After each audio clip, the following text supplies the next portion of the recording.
Hello and welcome to Tengi Talks TV and Movies. I'm Tengi and today I wanted to talk to you about science fiction. And what says science fiction more than silver lame and flashing coloured lights? I don't know if anything does. I've been thinking lately about how it was that I came to love science fiction, and I've pinned it down to some TV shows that were on when I was young, and I mean very young. So here is the list of my top 6 science fiction series that inspired my love of science fiction in chronological order from when I was just a tiny sci-fi curious tot to when I became a sci-fi obsessed teenage nerd. Here we go.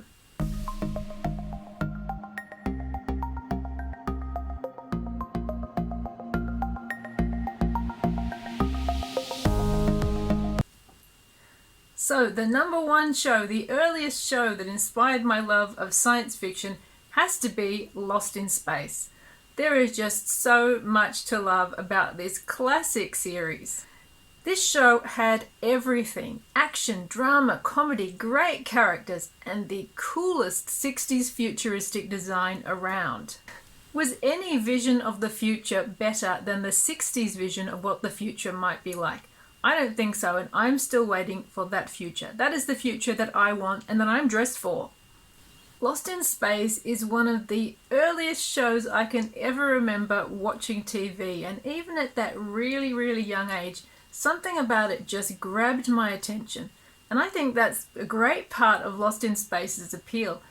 It appeals to and engages such a wide age range. So I would have been very young indeed when I first started watching Lost in Space, and over the years, of course, I saw it again, watched it again, and I continued to find it just as engaging and just as entertaining. Watching Lost in Space as a little girl, I wanted to marry Will Robinson, and I wanted to look like and dress like Penny Robinson. Who didn't? The costumes in this show were just so fantastic. But the heart of Lost in Space, for me, what makes it stand out from some of the other drier kinds of science fiction shows, is the pairing of Dr. Smith and Will Robinson. For me, this team is right up there with Kirk and Spock as one of the great sci-fi duos of all time. I just love Jonathan Harris so much, and the way he takes what is initially a guest role with a very sinister agenda and runs with it and turns it into one of the most beloved features of the show is just extraordinary. Jonathan Harris is such a delight to watch, and while he's brilliantly comedic, wonderfully entertaining, he always retains that slightly sinister edge which adds a thrill of volatility to the show. And Dr. Smith's screams never fail to make me smile. Jonathan Harris is one of the great screen screamers of all time. And of course, playing against this amazing character actor, it is the naturalism, the realism of Bill Mummy's performance as Will Robinson that grounds this duo back into reality. And can we just take a minute for some Bill Mummy appreciation here? By my reckoning, Bill Mummy was about 11 when Lost in Space started. For people who are familiar with Bill's earlier TV appearances in The Twilight Zone and so many other shows, it should come as no surprise that his performance is so strong. But Bill's phenomenal performance as Will Robinson really is one of the most compelling aspects of Lost in Space for me. His acting is sensational for a performer of any age. The intelligence, resourcefulness, and spirit that he projects in this performance are so engaging and make his character an unforgettable force in the show's action, drama, and comedy. What he created with this character was a young hero that we could all look up to and admire. But you know, all of the cast were sensational, and it really is one of those classic series where everything comes together perfectly. The premise, the characters, the casting, the music, and the design. The design in this show was awesome, and I think Lost in Space is responsible for my lifelong fixation with velour, and there's nothing wrong with velour or silver lurex. For me, Lost in Space is the very earliest show that sparked my interest in science fiction ideas and really got the ball rolling. It is far too long since I've watched Lost in Space again, and I really do need to get the complete series box set, and I've heard there is a great box set out there with lots of fantastic special features. Plus, I understand that Bill Mumy and the fabulous Angela Cartwright have released a second expanded edition of their book Lost and Found in Space, which I believe is available from Angela Cartwright's website. It really does sound like a fantastic book. Number 2, Land of the Lost. Now, Land of the Lost is another one of my very earliest TV memories. Marshall, Will and Holly on a routine expedition met the greatest earthquake ever known and were transported into some kind of time or space warp into a world where dinosaurs, weird lizard men and strange little ape men lived. There was some kind of technological portal which allowed people sometimes to travel to and from the Land of the Lost, but mostly they were just trapped there. What were the Slee Stacks? Were they some alien life form? Some long-lost life form from Earth? And what about Chaka? Was he like a little primitive early humanoid, or was he an alien type of ape man?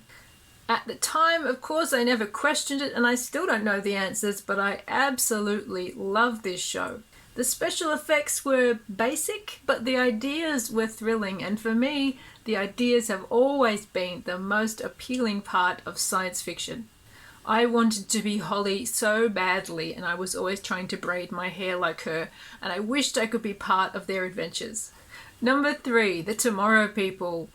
Now, I vividly remember watching this before heading off to primary school, and the effect this series had on me was huge. I still think it's one of the best introductory themes and title sequences of any show ever. I even had it as my ringtone at one stage.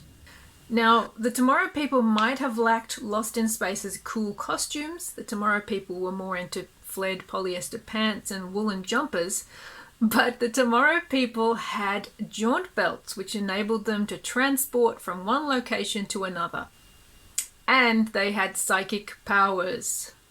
The characters in this series were also a bit older. They were sort of in their later teens, maybe a couple in their early 20s, which seemed pretty cool to me at the time. The premise of this show was that a new iteration of human evolution was happening, and that this new breed of humans, Homo superior, had supernatural powers, and were working together in secret from their high-tech base with the aid of sentient computer Tim. What a fantastically British name for a supercomputer. What is not to love about sci-fi and the supernatural coming together? Yes, please.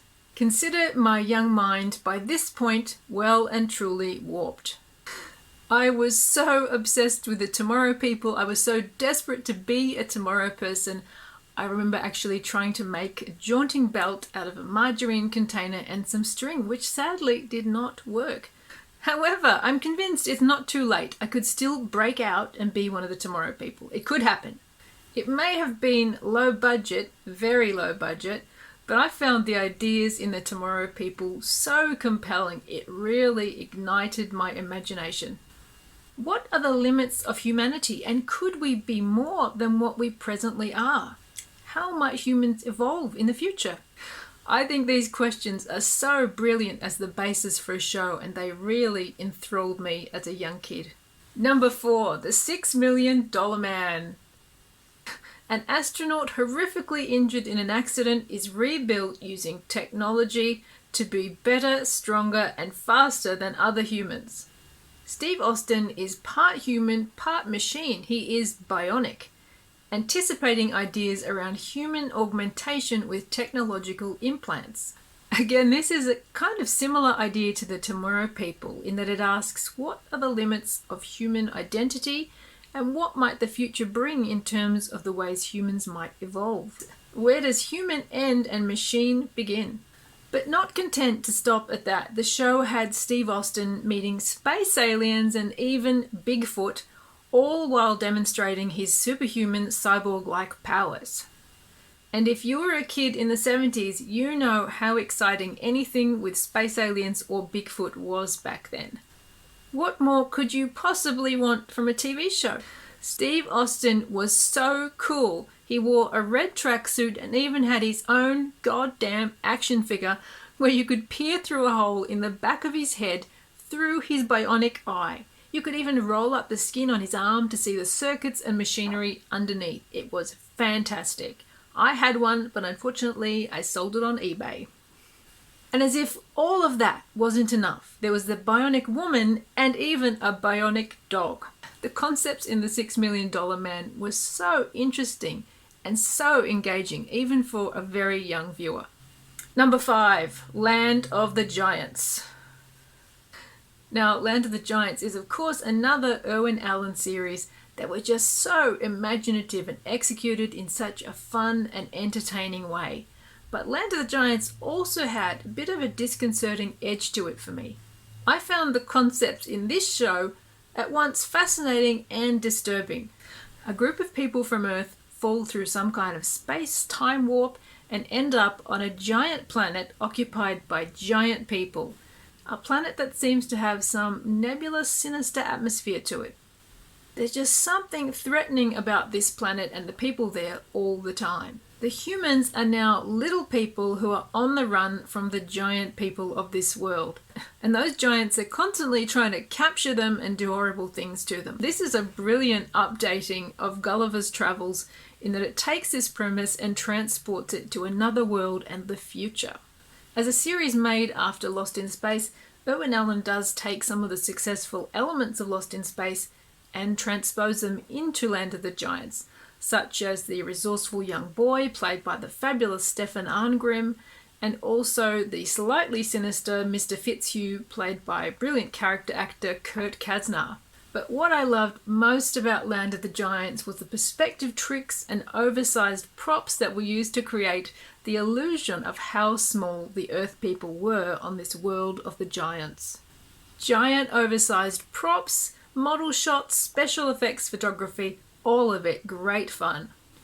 Now, I just love giant props. I love them when they're used on I Dream of Jeannie, but Land of the Giants uses them all the time, so there's just so much more to enjoy if you like oversized props.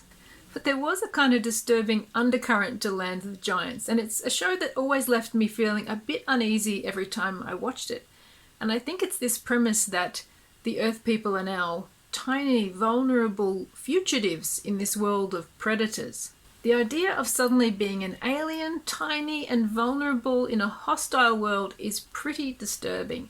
And I think this is probably an idea that a lot of kids related to in one way or another.